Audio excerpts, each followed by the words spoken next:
Rušiel pomaly, ale on vždy bol dopredný,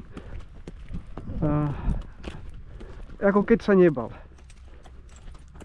tak sa ťahal ku matke a tak, pomaly, aj chodil hosti na vodítku, vždy bol dopredu viac, keď chceli ísť, ako ona išla, tak za mnou, ona je taká pohodiačka, v pohode, ale je veľmi tiež impulzívna, krevná tá kobila, ale pohodiačka maximálna.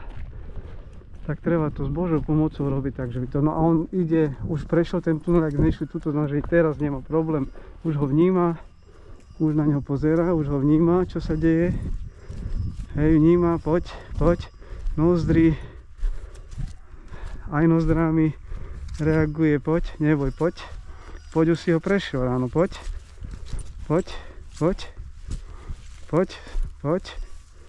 tak no a tak, to je ono, poď, rozvážne, pomaly, super, pomaly. Elektrika už je vypnutá, to znamená, že stoj. Nemusím, stoj. Curuk, tu musíš na mieste stať. Stoj.